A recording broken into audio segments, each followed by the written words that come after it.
even though we've seen harmonization in regulations globally, we're still not at the point where regulations are completely harmonized over the globe.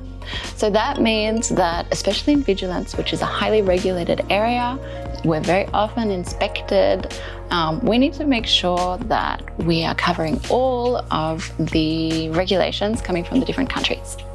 So there are a few strategies we can implement to make sure that we're doing that in an effective way.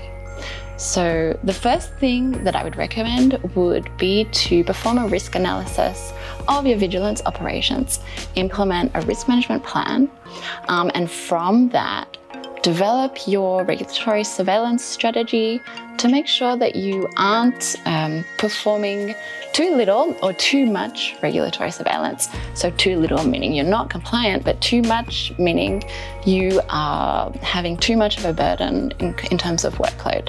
So we're trying to find that middle ground where we can still rationalize to an inspector, for example, why we are doing our regulatory surveillance in that way.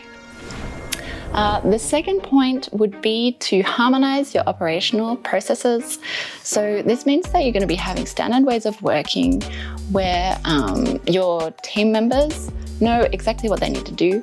The risk of human error is minimized, so the risk of non-compliance also minimized.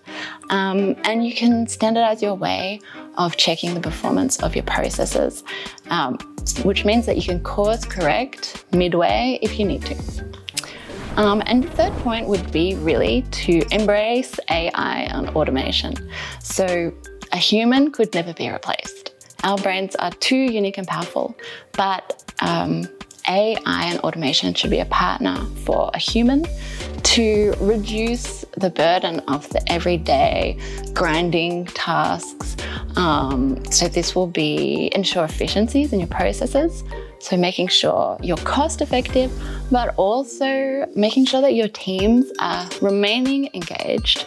They're not doing all of those boring repetitive tasks. They're doing the things that light them up in their activities.